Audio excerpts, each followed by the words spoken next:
The guest today that we have on our podcast, if his product had launched in the last decade, we would not know who Harvey Specter is. Ladies and gentlemen, welcome to the Grey Matter. And Brian, welcome to the Grey Matter. Thanks so much for having me. Welcome, Brian. Brian, markups.ai. Tell us, when did you start it?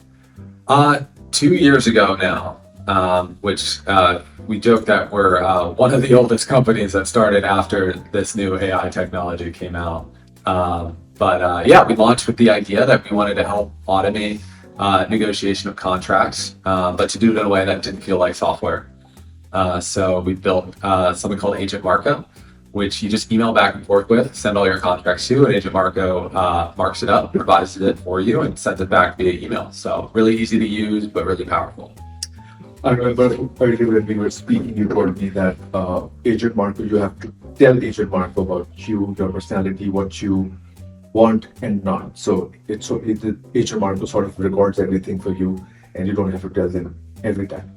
Yeah, so Agent Marco will remember your preferences, remember information that you tell it about you. It doesn't train the AI models, we just save it as instructions so that it's kept all confidential. So if you tell Agent Marco, your address, how you like to mark up a certain document, certain things you care about, Agent Marco will remember that. But you can give it as little or as much direction as you want. So a lot of small businesses, startups just say, can you please take a look for any red flags? Others give a detailed list of things that they want checked out.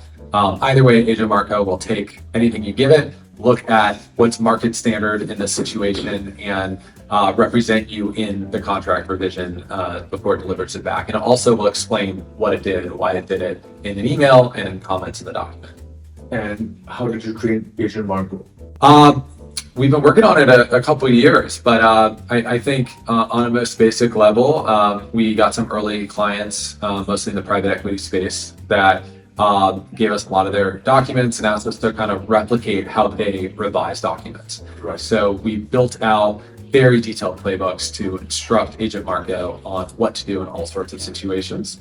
And so we've been serving lots of multi-billion-dollar large enterprises, but what we announced just yesterday is we have a new version of Agent Marco that works out of the box. So anybody can email Agent Marco. It's just marco@markups.ai. So that's MARKO @markups.ai. Any document, and with any instruction, Agent Marco will give you a revision back and remember any feedback you give it. So it gets more and more dialed in, all with no onboarding. So what AI you guys use? Like it was your own LLM, you made it, did some research, or you're using some pre-made models? We've just been upgrading with the models as they get better. So most recently, we rely primarily on Gemini 2.5 Pro. That's gotten the highest scores for legal analysis. And it's a reasoning model. And we're actually the only AI contract revision company to date that is compatible with that model. Because we do everything async, which means we run everything in the background. You send an email, we'll take anywhere from 5 minutes to an hour to do it. That's all AI, kind of like a deep research workflow. And we'll run as many prompts as it takes. Usually that's 1,000 to 3,000. While we were listening to your pitch yesterday, we saw that it's just email based, no front end, as you asked the question. Like no. So, it's very new and modern, yet it's just email. So why did you come up with this idea? So I would say it's very natural, right? So if I have a Marco in my office, he works in the and brother, hey Marco, can you have a look at it? Because Marco knows me, right? What I would agree to and what not. That's what you probably answered. Exactly. Yeah, we wanted it to feel like a coworker, and for better or worse, our relationships with coworkers, a lot of them are reduced to email, so it can feel surprisingly like a coworker, even though you're only emailing. As mentioned earlier. Exactly. You get passive aggressive with Agent Marco as you want to be, we thought of an agent as something that could operate outside of an environment that you have to log into. It should operate where you already are, like a human. And so what would you do with a human coworker? You would email them a contract. You'd say, hey, can you take a look? You'd provide any other context, but you'd expect them to remember things that you told them. And you'd probably expect them to take a couple days. That's the difference with Agent Marco. So you save time, right? But my question, now I've registered as the first few users. Yes. And with free subscription, right, guys? I'm lucky. I was present when he was giving the offer. 24 hours, right? 24 hours. Yeah. Just 24 hours ago. But if multiple people in my organization want to use the service, Yep. will my intelligence also transfer to them?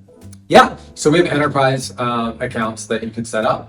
So shared playbooks, which are basically sets of rules of what to do in different situations. So we can set up a corporate account where anybody from your company can access those playbooks. Okay. And also, I was just, thinking from the perspective, if I was him, it can be a very unique marketing strategy that, hey, the most latest AI assistant without a front end. Without it. You know, Other it can be a people very use that unique- front end? Oh yeah, I think we're the only ones that have this email only That's very approach. unique, basically. In 2025, there's a lot of things more private. yes, yeah, well it's true. It You're also not putting something out on the internet. your contracts are already in your email because you're going to be sending it to a counterparty. Yeah. You're not going to fax it, so you're going to send it in email. So we just keep it in email, just like you would with a colleague as well. But we actually had to do a ton of engineering to not require a front end. Oh, yes. Uh, Since you have told me, I'm just thinking about how will I market the front end screens or, social media without any front end or any UI UX, Yeah. It's a big challenge, basically. So, I mean, are you looking to exit and sell this to Outlook as an extension? Oh, honestly, it doesn't need any sort of extension. It's automatically compatible with every No, I know, but this system. could be probably integrated with Outlook. Oh, yeah. It's very different than that kind of mass tooling that Microsoft and Google make. But we basically took the view of the models are getting better and better. They're going to be able to do more and more things out of the box. What is the workflow that is very unlikely to be done by the models directly?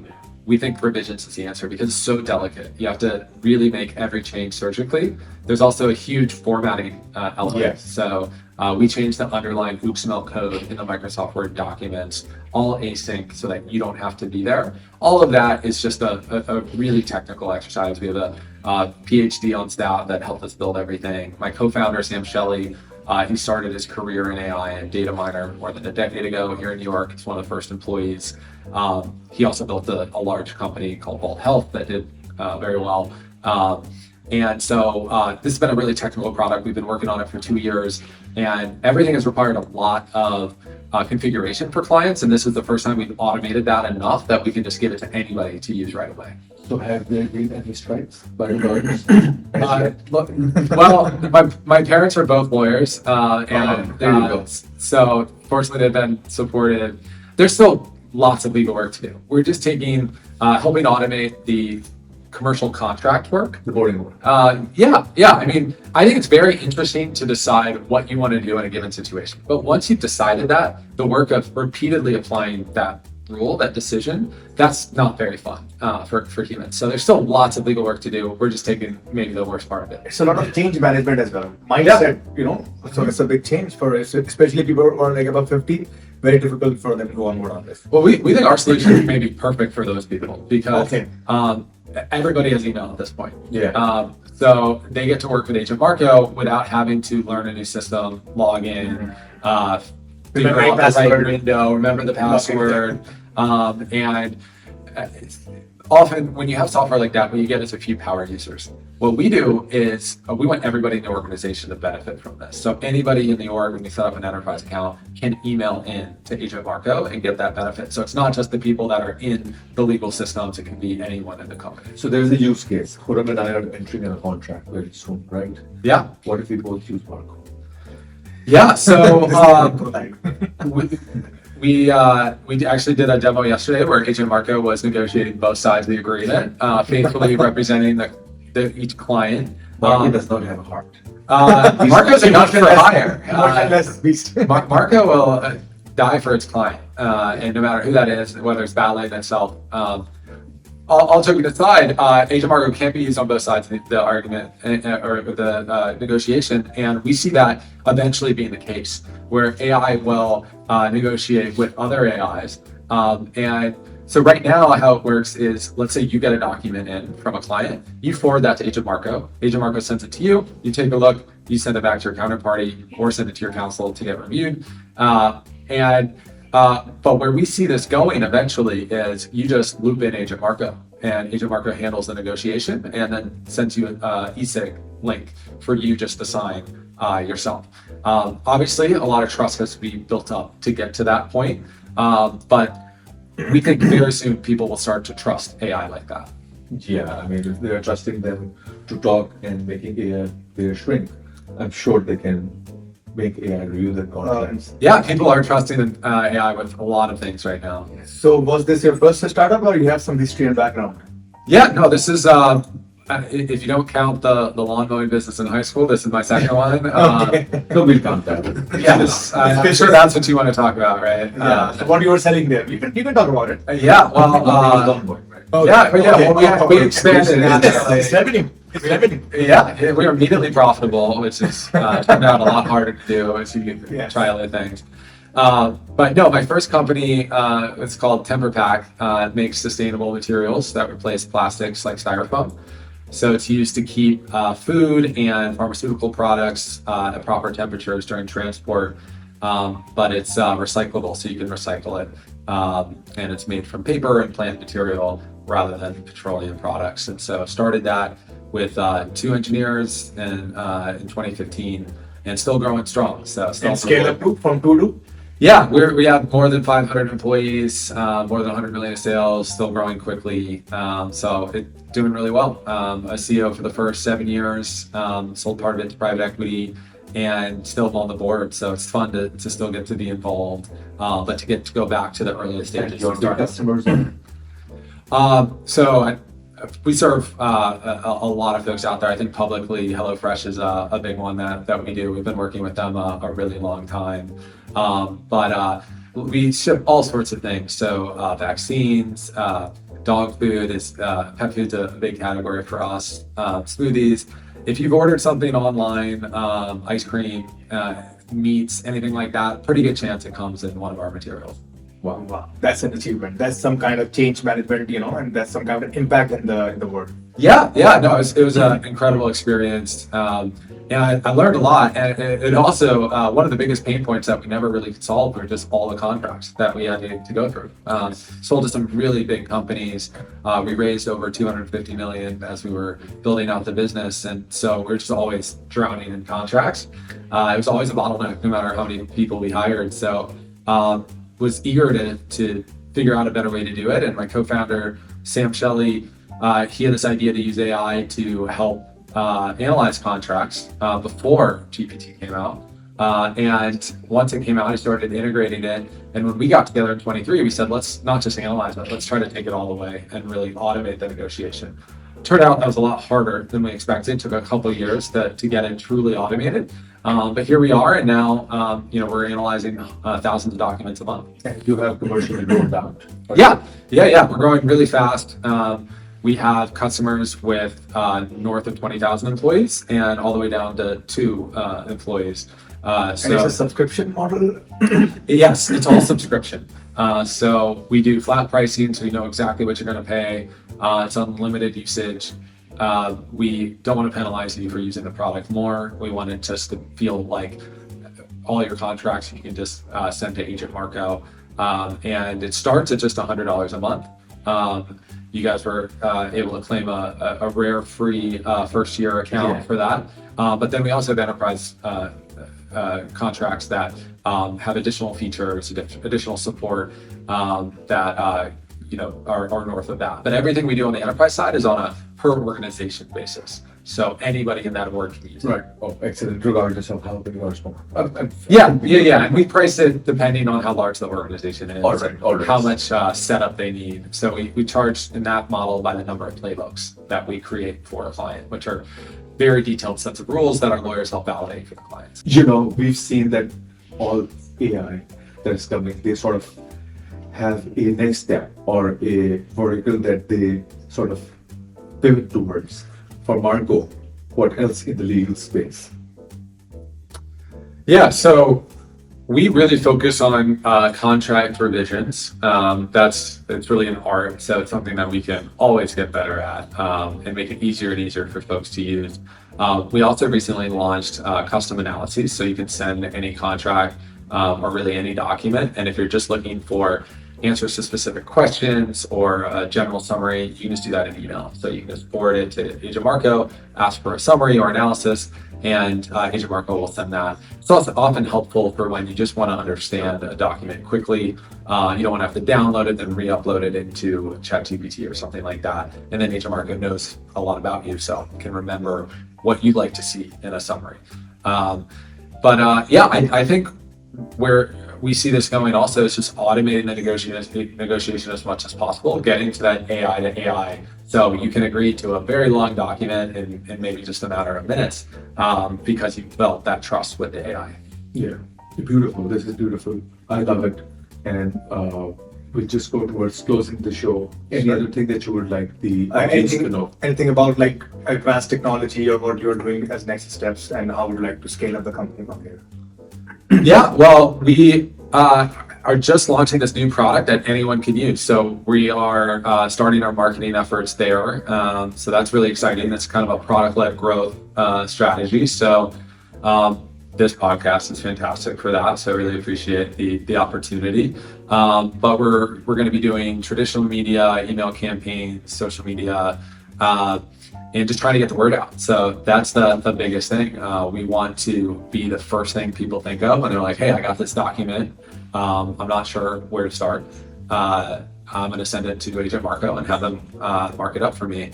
So that's what we're going for. And officially, whenever you need any help in this, you have to talk to this guy. Yeah. Because you don't know anything about him yet. I don't think you know very little. Yeah, it has been great so far. So no, we need all the help. It's very different. Like my last company and us so far have been very enterprise sales based. Still a very important part of our business. But this is this whole new arm of the business we're excited about. This is actually, I love the name, Marco. Yeah. Yeah, because now it's, of course, it's a spin-off from Markup. Yeah. But again, it's nice. I know I see a Marco in my office. Good. Yeah. And also, it looks like some kind of literally like agent in your mind, you know, that this is your guy. He'll help you. He'll do something for you. Exactly. Marco's just trying to help. It's always on Mark. He's on. There we go. On the That's your market. tagline. Wow. Yeah. He is good. You're right. Now, my last question, which we ask everyone, what is the gray matter to you? When I hear the gray matter, it seems mysterious to me. Maybe it's the thing you're thinking about, kind of on the edge of your mind, maybe what's coming next. This interpretation could be because I'm not 100% sure what the gray matter does in the brain context, but to me it's a mystery, so it represents mystery in general. So I think that's what I love about starting businesses, right? It's an adventure. I heard a quote the other day, I don't know where it's from, but it basically said we were born too late to explore the earth and too soon to explore the stars.